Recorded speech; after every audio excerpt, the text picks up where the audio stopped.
Hi, everyone, and thank you for being with us on KREM 2 News at noon. We do begin this hour with some breaking news. Right now, the search is on for 2 inmates who escaped from the Okanogan County Jail, and we just got their pictures into our newsroom. So if you have a moment, take a close look at your screen. This is 28-year-old Christopher Whitman and 53-year-old Christian White. The Okanogan County Sheriff says the 2 men escaped this morning at about 6:15. Right now, it is unclear how they escaped and got out of the jail. It is also unclear what direction they may be headed.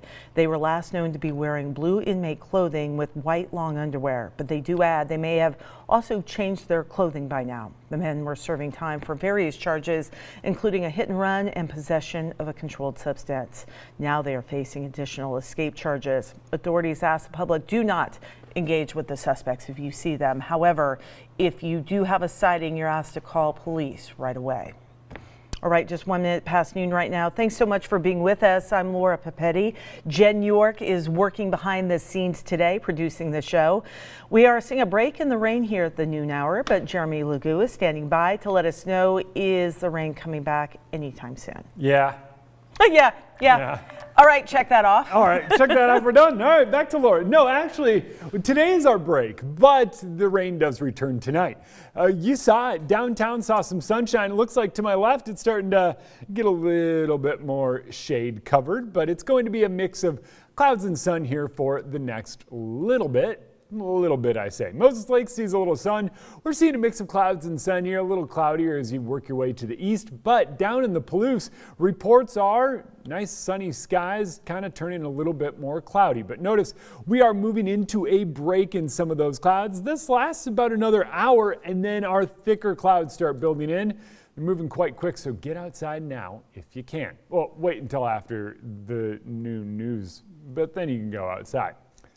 We are going to see showers return overnight tonight, likely getting just a slight bit of snow mixing in at the onset. That'll be up in the higher elevations of town. I think downtown misses out on it. Snow level is going to be hovering right around the height of South Hill. So right as it starts, might see a couple snowflakes, then it quickly transitions over to rain, and it's all rain as we head into tomorrow morning. So unfortunately, Laura, the rain's back, but don't worry. We do dry out in the extended forecast, and I'll have that coming up.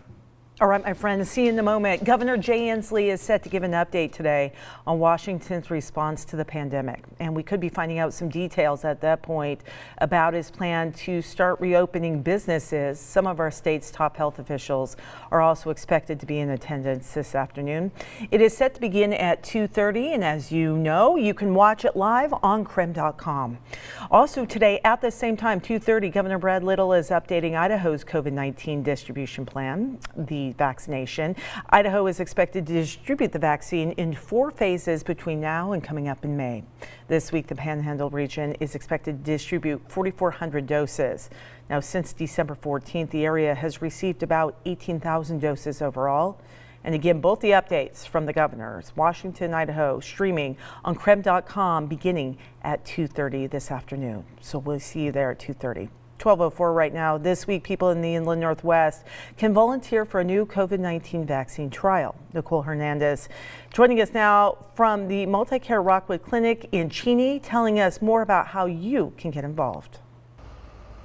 Yeah, so Multicare Rockwood here in Cheney, right behind me, is looking for 300 people to start participating in this new vaccine trial. First up, I want to show you all the info that we have about this new vaccine. First up, it's called Novavax. This is phase 3 of this clinical trial for this vaccine, and it's already shown that it can help a person's immunity to COVID-19.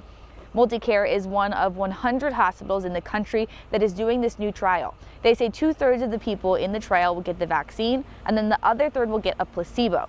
A doctor will then monitor everyone in the trial for 24 hours, making sure there's no bad reactions.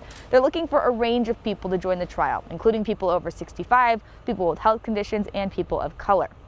Multicare is doing a town hall on January 12th at 5:30 p.m. People will be able to get more info and ask questions. And if you are interested in more info right now or interested in how you can be a part of that town hall, you can text the word trial to 509-448-2000 and we'll send you a text with more information.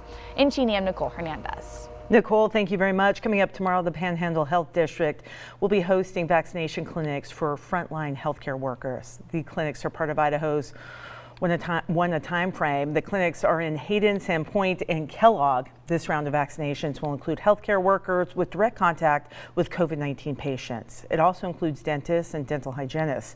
If your dental office has not heard from the Panhandle Health District, you can send an email to the link at the bottom on your screen. All right, tomorrow we are expecting to learn more about a plan to bring more students back into the classroom in the Spokane area. Spokane Public Schools is expected to provide information to parents. The plan includes students in grades 3 through 5, and it is set for tomorrow at 5:30 during an open board meeting. Parents are welcome to attend. This comes after the governor lowered the bar in December for schools to bring some students back into the classroom.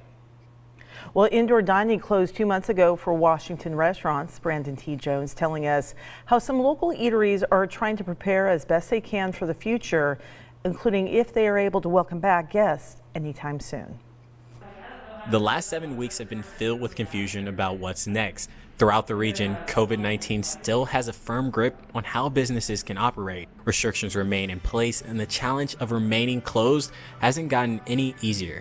Yeah, the adoption center experience definitely changed in mid-November when everything shut down. Josh Wade is the owner of Bark, a rescue pub. On top of running an adoption clinic for pets, they're known for doubling as a restaurant. Since closing, Bark has adapted with outdoor seating, installing igloos to salvage whatever business they could. Those adjustments are some of the many obstacles. While waiting on updates from the state, their employees are dealing with the stress of constantly being on standby. They need to know to adjust their schedules. Many of them might have children or families they have to adjust with.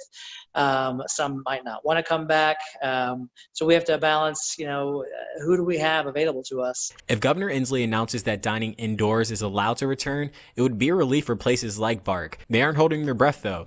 Guidelines were supposed to be lifted on the 4th, but were extended.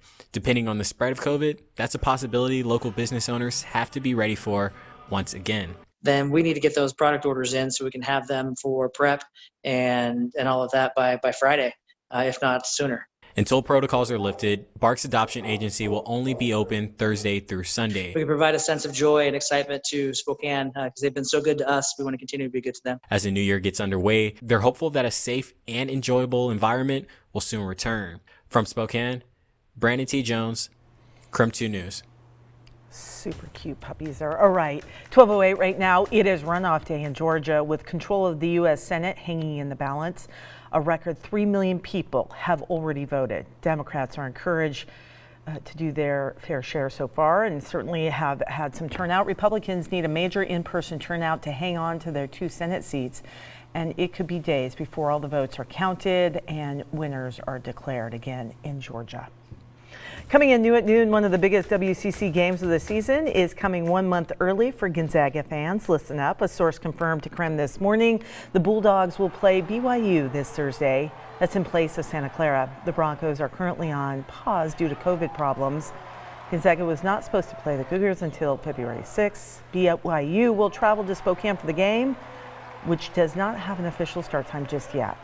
It is presumed it will be played on an ESPN network, but we'll keep you tuned in right here to let you know the very latest, including time and where to find it.